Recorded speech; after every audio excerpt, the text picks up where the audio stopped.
श्रीमाता श्री नारायणी,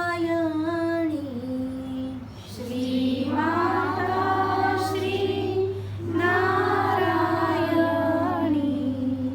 आरती आई तुझी, आरती आई तुझी, जय जय आरती अंबे तुझी, जय जय आरती अंबे तुझी, सुमुखी सुंदरी त्रिनेत्रधारी,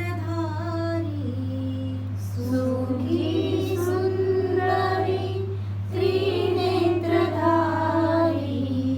तारा कांती ब्रह्मांडिनी, तारा कांती ब्रह्मांडिनी, आरती आई तुझी, जय जय आरती आई तुझी, जय जय आरती आई तुझी.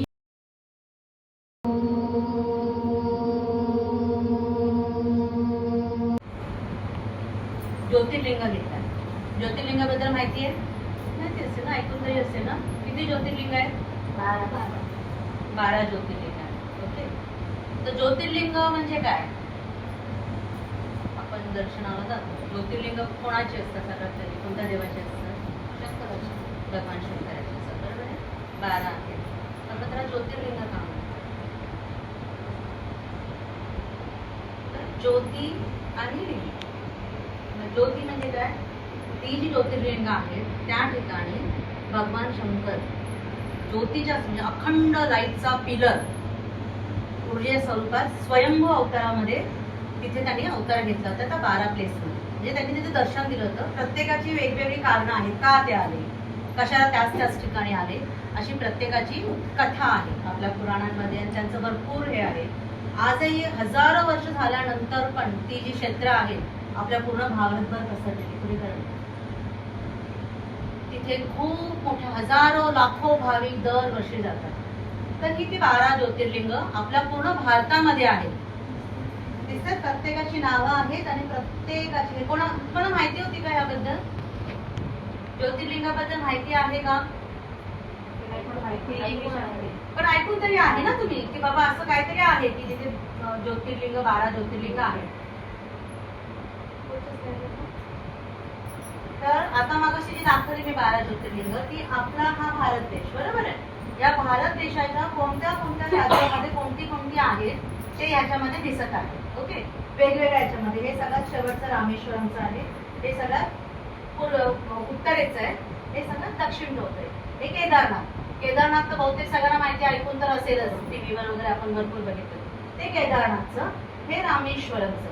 रामेश्वरमचं ज्योतिर्लिंग हे श्रीरामाचं जे श्रीलंकेत गेले युद्धाला रावणाबरोबर त्याच्या संदर्भाने ते आहे. आता जेव्हा आपण प्रत्येक ज्योतिर्लिंग समजू त्याची स्टोरी तेव्हा मी प्रत्येकाकडे एकेकाकडे जाईल. तर आज आपण महाराष्ट्रामध्ये राहतो म्हणून आपण महाराष्ट्राच्या याने सुरुवात करायची. ओके. तर आता तर आपल्या महाराष्ट्रामध्ये हा आपला महाराष्ट्र आहे बरोबर. महाराष्ट्राचा नकाशा माहिती आहे आपल्याला. महाराष्ट्रामध्ये 3 आहे ज्योतिर्लिंग. एक आहे भीमाशंकरला, एक आहे कृष्णेश्वरला. ते भीमाशंकरचा मी फोटो टाकला आहे. ते भीमाशंकरचा. हे कृष्णेश्वर. कृष्णेश्वर म्हणजे अजंता वेरूळा औरंगाबाद संभाजीनगर त्या साईडला ते आहे. आणि तिसरं जे आहे ते आहे त्र्यंबकेश्वर नाशिकला. ओके. तर आज ह्याच्याबद्दल आपण बोलणार आहोत. तर आता हे त्र्यंबकेश्वर मंदिरामध्ये बेसिकली नाशिक हे क्षेत्रच पूर्ण हे पवित्र क्षेत्र मानलं जातं. त्याला खूप ऐतिहासिक त्याच्यामध्ये गोष्टी आहेत, घडल्या आहेत रामायणाच्या वगैरे बरोबर आहे. मेन आपल्या भारतामध्ये ज्या नद्या आहेत सगळ्यात मोठी नदी कोणती ज्याला आपण पवित्र नदी मानतो? महागंगा बरोबर आहे. तिचा उगम झालाय उत्तरेमधून बरोबर आहे. उत्तरेमधून ती वाहत आहे. आपल्या महाराष्ट्रामध्ये जी नदी आहे गोदावरी नदी ऐकून आहात है ना. तिचा उगम तिथे ह्याच्यामध्ये झालेला आहे नाशिकला. आता त्याच्या मागची पण कथा आहे.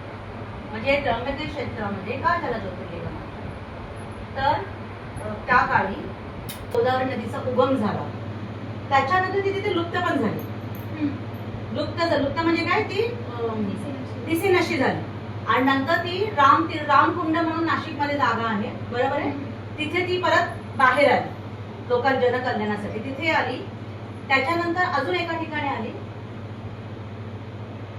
जी हे कोणतं मंदिर आहे मी आताच दाखवलं तुम्हाला, त्र्यंबकेश्वर मंदिर आहे. त्या मंदिराच्या आवारामध्येच हे मोठं कुंड आहे. आणि हे कुंड जिथे गोदावरी परत जी रिॲपेअर झाली, उगम, ती इथे आहे. हा गेम चूक आणि बरोबरचा नाहीये, तो कशाचा आहे हे आपल्याला नंतर कळेल. Okay, very good. बघा है ना, माइंडचा आहे, ती बघा हुशार आहे तुमच्या दृष्टीने. तुम्ही काय दिलंय?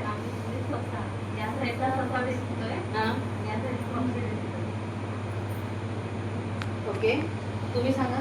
सेकंड ग्रुप, बदकाची चोच. आम्ही ससाई लिहिले आणि बदलती लिहिले. ससा आणि बदक. ओके, तुम्ही तुमचा ग्रुप? सदक आहे आणि डोळ्यामध्ये ना गर्भाशयाचा आकार दिसतोय म्हणजे बाळाचा, आणि चोच. आणि चोच.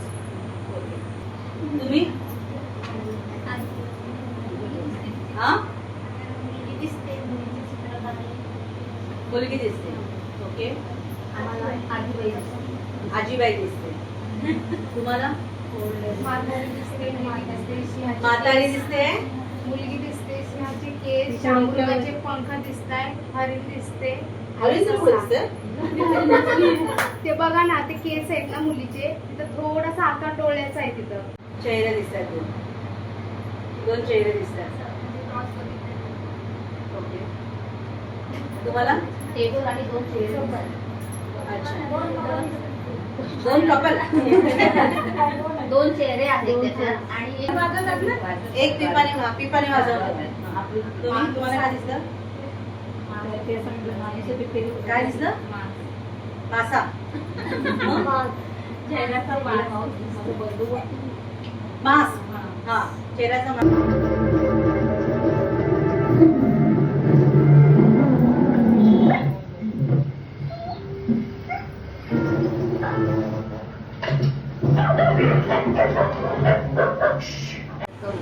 तर आपल्यालाही ती मदत कुठल्या ना कुठल्या कारणाने मिळते. बरोबर ना? आता त्याला तो जो डॉग होता छोटासा, आधी त्याचा दृष्टिकोन परसेप्शन होतं, त्या दृष्टिकोन बघते की माझा जो मालक आहे जो इथे आला, त्याचं फिश, त्याचं जे तो पकडतोय तो क्रेन घेऊन जातोय. क्रेनच होता ना पक्षी, काय म्हणतो ना, बगळा. ओके, तो बगळा घेऊन जातोय म्हणून तो फाईट करत होता, कारण त्याच्या दृष्टीने माझ्या मालकाचं हे करणंच हे आहे, बरोबर. पण जेव्हा तो बघतो की तो बगळा जो आहे आपल्या पिलांना हे करायला देतो, त्याचा दृष्टिकोन बदलतो, कारण त्याला सत्य कळतं. आधी त्याचं सत्य काय होतं की हा बगळा घेऊन जातोय माझं, बरोबर की नाही. पण जेव्हा त्याला सत्य कळतं तेव्हा तो काय करतो, देतो त्याला अजून हे करायला, आणि तो खुश होतो. तो काही कुठल्या अपेक्षेने करतो का, नाही, तो देतो, तयार जातो. पण क्रेन जो असतो, कारण क्रेनची कॅपॅसिटी काय आहे बगळ्याची, की तो मासे इझी पकडतो. त्याचा मास्टर कशासाठी आलेला असतो, त्याचा मास्टर मासेच पकडायला आलेला असतो, बरोबर आहे की नाही. पण तो बगळा त्यामुळे मासे आणून देतो. जी त्याची स्किल आहे, बगळ्याची जी स्किल आहे, तो त्याच्या पद्धतीने देतो. म्हणजे प्रत्येक जण तिथे इम्पॉर्टंट आहे, कुणीही कमी किंवा जास्त नाही देवा, आणि प्रत्येकाला हे दिलेलं असतं. पण आपण आपला जिथे आपण आहोत, जे आपण आहोत, त्याच्यातून आपण समोरच्याला जज करत असतो, समोरच्याला त्या दृष्टीने आपण वागत असतो. आणि समाजामध्ये ही स्टोरी तेच सांगते ना, की जिथे तेव्हा तुम्ही सेल्फलेसली ऍक्ट करता, स्वतःचा विचार न करता, त्याने प्रेमच हे केलं ना, है ना. जेव्हा तुम्ही प्रेम म्हणून जेव्हा तुम्ही एखादी गोष्ट ऍक्शन करता, तेव्हा तुम्हाला तर आनंद मिळतोच, पण हा जो बाकीचा जो फायदा त्याला मिळाला, तो देवाने दिलेली ग्रेस आहे. कारण त्याने अपेक्षा केली होती का त्याची, नव्हती. पण ही देवाची कृपा जी म्हणतो ना आपण, की आपल्याला जी ग्रेस असते, देवाची कृपा अशी होते जेव्हा आपण कधीही मागत नसतो काय, पण न मागता सगळं मिळतं आपल्याला. कारण आपण जी ऍक्शन केलेली असते ती एवढी मनापासून शुद्ध मनाने केलेली असते की देव देणारच. कळलं? सोपी एकदम सिंपल, किती छान, अगदी निर्मळ गोष्ट होती की नाही. असंच असतं आयुष्य. त्यामुळे प्रत्येकाने आपापल्या ठिकाणी चांगली ऍक्शन निर्मळ मनाने करणं गरजेचं आहे. पण बऱ्याच वेळा काय होतं की समोरचा असं वागतो, जो पण काय असेल, मी तरी कशाला वागतो, म्हणजे पण तुम्हाला अक्कल दिली आहे ना, काय चांगलं आहे काय वाईट आहे ह्याचा भेदाभेद करण्याची अक्कल तुम्हाला आहे, तुम्ही त्या पद्धतीने आकायला पाहिजे. ओके, तर तुमचा ह्या महिन्याचा हे जे आहे टू डू तो मी आताच सांगते, म्हणजे परत नको सांगायला, कारण ह्याच रिलेटेड आहे. ओके, तर आता महिन्याभरामध्ये किंवा जे पण जेव्हा पण तुम्हाला जमेल बघा असं तुमच्या आयुष्यामध्ये काय असे प्रसंग घडत आहात की ज्या प्रसंगामध्ये तुम्हाला खूप स्ट्रेस होतोय, तुम्हाला म्हणजे भांडण किंवा तुम्हाला आवडत नाहीये किंवा जे पण काय होतात नात्यांमध्ये म्हणा किंवा कुठे बाहेर होतात, आणि जसं तुम्ही दर वेळेला त्या गोष्टी विचार करतात, ह्या वेळेला थोडा वेगळ्या पद्धतीने विचार दृष्टिकोन ठेवायचा बघा. हसबंड वाईफ असून दे किंवा सासू असून दे, कारण आपले सगळ्यात जवळचे तिथेच असतं कॉन्फ्लिक्ट की एखादी गोष्ट सारखी होतेच आहे, चालूच आहे एवढ्या घरामध्ये त्याच गोष्टीमध्ये. तर जरा ह्या वेळेला आपण जर नेहमी अशा पद्धती एका पद्धतीने विचार करत असू, ह्या वेळेला जरा दुसरा विचार करून बघा, विचार करून तर बघा आणि त्याच्यावर ऍक्शन घेऊन तर बघा काय होतंय ते, आहे की नाही. ह्याला दृष्टिकोन बदलणं म्हणतात ना. बघा काय होतंय ते, हे आपल्याला एक्सपेरिमेंट करायचं आहे, बरोबर ना, अनुभव करून घ्यायचा आहे. नाहीतर दर वेळेला एक गोष्ट घडते, त्या गोष्टीला मी तशीच वागते आणि समोरून तसाच रिप्लाय येतोय, ते सायकल चालूच राहते चालूच राहते चालूच राहते, बरोबर की नाही. ते सायकल जर ब्रेक करायचं असेल तर जी गोष्ट घडतेय त्या गोष्टीकडे तुम्ही जी दरवेळेला रिॲक्ट करता ती जरा ह्या वेळेला वेगळं रिॲक्ट करा, वेगळा दृष्टिकोन ठेवा, प्रेमाचा, करुणेचा, कम्पॅशनचा, समोरच्या व्यक्तीला समजून घेण्याचा, अशा पद्धतीने. मग त्यावेळेला मनात हा विचार नका आणू की मीच का प्रत्येकाला समजून घेऊ, मीच का प्रत्येक वेळेला मागे हे राहू, ह्यांना समजत नाही, कोणी असून दे, नवरा असून दे, सासू असून दे, मुलगा असून दे. कारण हे नॅचरली आपलं मन अशी ट्रिक खेळतो आपल्या बरोबर की तूच का प्रत्येक वेळेला हे करतेस, त्यांनाही कळून ना एवढे मोठे झाले तेवढं कळत नाही का, जे पण काय आपलं मन जे काय आपल्याला कथा सांगत असतं. ओके, तर ह्या वेळेला मनाला सांगायचं थांब जरा, दरवेळेला तू कथा सांगतेस मी ऐकतो, ह्या वेळेला मी काहीतरी सांगतेय आणि ते आपण करून बघूया. होऊ शकतो, करू शकता, बघा खूप मजा येईल. मी तुम्हाला लिहून देते, थोडंसं काहीतरी वेगळं करायला जा, त्यातून काहीतरी वेगळं पण होईल, कदाचित डिझास्टर पण होईल, कदाचित त्या गोष्टीने तुम्ही हसून बघाल ना की एवढी शुल्लक गोष्ट आणि मी याच्यासाठी माझा जन्मभर नुसतं डोकं खात होते, राईट है ना. आणि नेक्स्ट मीटिंग मध्ये आता छान छान छान छान शेअर करा. 21 3 3 33 84